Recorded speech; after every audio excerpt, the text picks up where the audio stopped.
Creative urban এগ্রিকালচারের পক্ষ থেকে আপনাদের স্বাগত ও অভিনন্দন জানাই। আজ আমাদের গন্তব্যস্থল পাশুলি মন্দির ছাতনা। এই তোরণটা কিন্তু বেশি দিন হয়নি, বুঝতে পারছেন? হ্যাঁ, এটা হয়নি, কিন্তু মন্দিরটা প্রায় 150-200 বছরের কাছাকাছি। এই আমরা পাশুলি মন্দিরে ঢুকছি। এই জায়গাটা ওই পুরোনো, ধরুন আমার মনে হচ্ছে ওই পুরোনো মন্দিরের ওখান থেকে বোধহয় নিয়ে এসছে এটা। ও মন্দিরের চূড়ায় থাকে না, এইগুলো থাকতো। ওটা স্মৃতি, এবং ওটা পড়ে গেছে, মন্দির তো আর নাই, পুরোনো ইয়ে। বন্ধ হচ্ছে। ওই রানী আনন্দ কুমারী এটা করেছে, হ্যাঁ ওই সময় প্রতিষ্ঠাতা। হ্যাঁ, ওই সময় আমাদের এই সামন্তভূমের রাজা ছিল হাম্বি রায় বলতো, ওনাকে দিয়ে এটা তৈরি করেছে।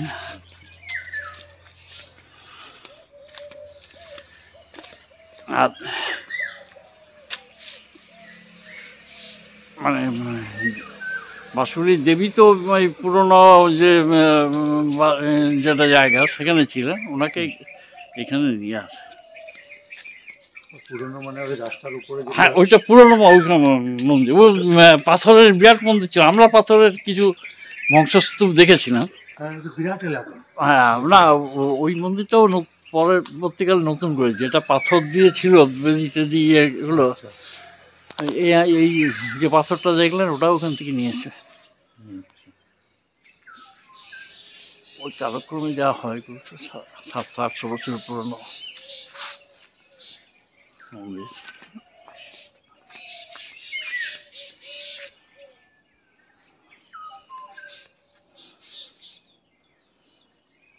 আর এই জায়গাটাকে তখন সামন্তভূম বলতো। তখন সামন্তভূমেরও একটা বেশ তল্লাট ছিল ভালো।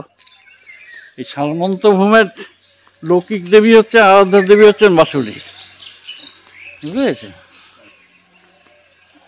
বলিদান হয়।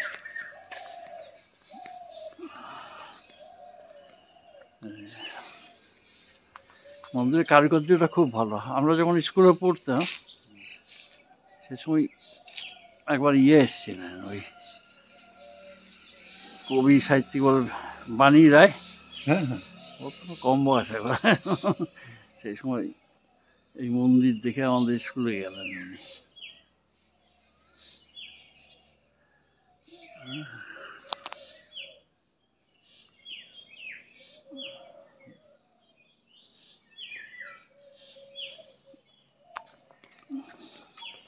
এটা সব শাক্ত মতে, এখানে এটা বোঝা খুব মুশকিল, বুঝলেন?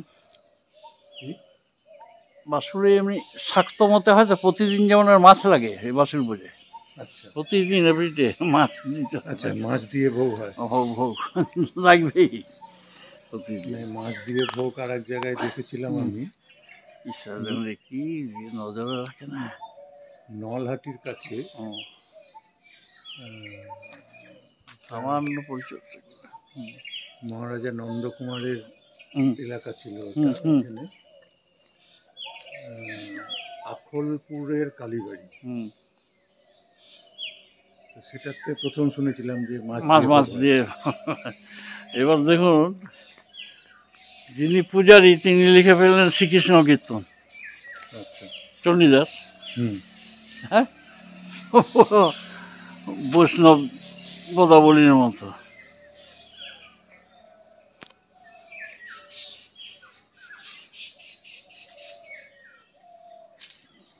আবার এই চণ্ডীদাসকে নিয়েও ভীষণ বিরোধ, নানুর ভার্সেস ছাতনা। এ তো হাইকোর্ট পর্যন্ত হয়েছে। আচ্ছা, 12-14 বছর ধরে ধরুন কেস চলেছে। ওরা বলে চণ্ডীদাস আমাদের এখানে জন্মস্থান নিয়ে চণ্ডীদাস।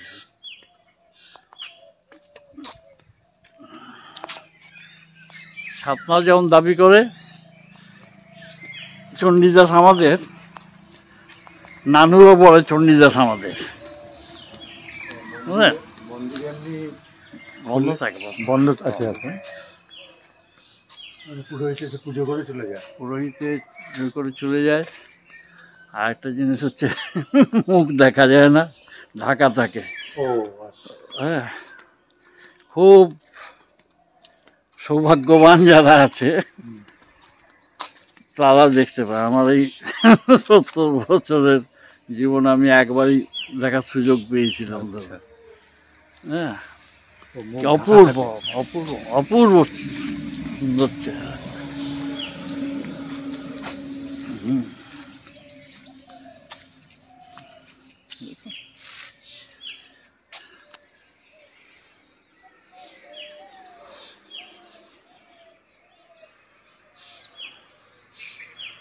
এরা সব ছত্রি, সব এই রাজস্থান টাজস্থান ওই সাইড থেকে এসেছিল ওরা, যারা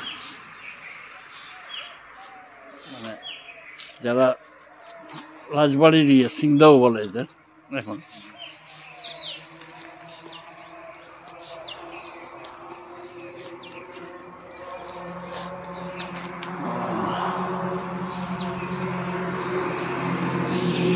এই জায়গাটা খুব সুন্দর লাগে। প্রতি